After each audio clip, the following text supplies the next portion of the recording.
माचिस एक ऐसी चीज जिसके बिना ना तो गरीब की झोपड़ी में चूल्हा जल सकता और ना ही अमीर के मकान में खाना बन सकता है। वैसे तो इसका इस्तेमाल हम सदियों से करते आ रहे हैं, मगर क्या आपको पता है ये आम सी दिखने वाली छोटी सी चीज कितनी मेहनत और मशक्कत से तैयार करी जाती है? नहीं तो चलिए फिर मेरे साथ बिना किस देरी के शुरू करते हैं। आपको दिखाते हैं माचिस कैसे बनती है और साथ ही जानते हैं क्या लगा होता है इसके ऊपर की इतनी जल्दी आग पकड़ लेती है। तो माचिस बनाने के लिए सबसे पहले पेड़ों से काट के लकड़ी लाई जाती है, जिसके लिए ज्यादातर सफेद देवदार या फिर एस्प्रिन की लकड़ी का इस्तेमाल करा जाता है।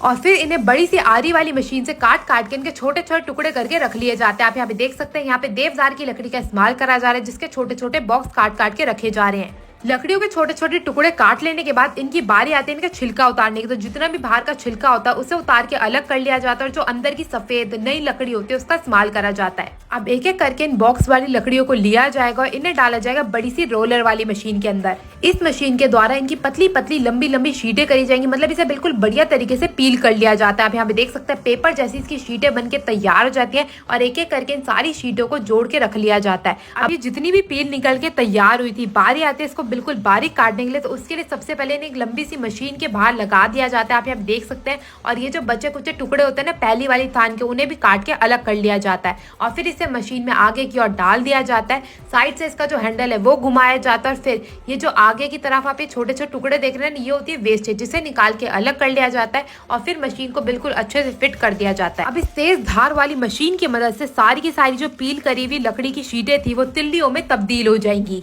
मैं आपको बता दूं, इस मशीन के द्वारा 1 मिनट में 10,000 तिल्लियां बनाई जाती है और हमारे देश में जितनी खपत है ना माचिस की भैया, उसके हिसाब से तो 10,000 भी बहुत ही कम है। अब जैसे जैसे तिल्लियां निकलती जाएंगी फिर इन्हें धूप में सुखाने के लिए रख दिया जाएगा, क्योंकि यहाँ पे जो लकड़ी होती है ना अंदर की वो थोड़ी सी गीली होती है और यहाँ पे तिल्लियों को जो सुखाना है ना वो बहुत ज्यादा जरूरी है। तो इन्हें पैरों से बिल्कुल बढ़िया तरीके से फैला के ऐसी धूप में छोड़ दिया जाएगा 1 दिन के लिए। इसके बाद बारी आ गई स्प्लिंट ट्रीटमेंट की, जिसमें बड़े से इंजन में जो खोखली लकड़ी के टुकड़े थे ना उसे डाल के हमारी लकड़ियों को कार्बोनेट करा जाएगा, जिसका मतलब है बिना हवा के उन्हें दोबारा से पकाया जाएगा ताकि जो लकड़ियां है ना वो सॉलिड हो सके। तो यहाँ पे जो है हमारी सूखी हुई तिल्लियां आ चुकी है, बोरा भर के इन्हें रख लिया जाता है और उसके बाद जितनी भी ये तिल्लियां इसे डाला जाएगा इस बड़ी सी मशीन में। तो आप यहाँ पे देख सकते हैं एक ही बोरी में करीब करीब 1 से 1.5 लाख तिल्लियां होती है। तो आप एक एक करके सारी की सारी तिल्लियों को एक बड़े से ड्रम में भरा जाएगा और डाल दिया जाएगा इस बड़ी सी विशाल मशीन में। इसमें छोटे छोटे छेद लगे होते हैं ताकि ये जो तिल्लियां है ना वो नीचे की ओर से छन के आती रहें और ऊपर जितनी भी मोटी फंसी सीखें थी वो अलग हो सके। अब ये जाएंगे एक बड़े से रोलर मशीन में। इस मशीन का काम होता है इन्हें सॉलिड करने का, मतलब कि इन्हें ठोस करने का। इस मशीन में बिना कार्बोनेट के इन्हें पकाया जाता है। उसके बाद ये कन्वेयर बेल्ट की मदद से आगे की ओर आ जाती हैं। कन्वेयर बेल्ट में अच्छे से ठोस होने के बाद ये आगे की ओर आती जाती है। इस मशीन का कार्यक्रम होता है इसमें जितनी भी फंसी हुई छोटी मोटी सीखें हैं, तिल्लियां हैं, उन्हें अलग करने का और जितनी भी अच्छी तिल्लियां हैं ये मशीन उन्हें आगे की ओर भेज देती है, जहाँ पे एक बड़े से ड्रम की मदद से और छोटे छोटे पाइपों की मदद से बिल्कुल व्यवस्थित होकर आगे की ओर बढ़ती जाती हैं। और इस मशीन द्वारा इन्हें प्रेशर देके उल्टी बेल्ट पे टिकाया जाता है ताकि इन पे वैक्स लगाने का कार्यक्रम जो है वो आसान हो सके। आप यहाँ पे देख सकते हैं सारी की सारी जो सीखें इन्हें उल्टा करके लगा दिया गया। अब एक एक करके इन्हें केमिकल वाले घोल में भिगोया जाएगा, जिसमें होता है अमोनिया फॉस्फेट, जो कि बनाता है और भी ज्यादा स्ट्रॉन्ग सारी की सारी सीखों को। उसके बाद इन्हें पैराफिन वैक्स में भिगोया जाता है जो कि गर्म रहती है ताकि वो आसानी से सीखों के ऊपर चिपक सके।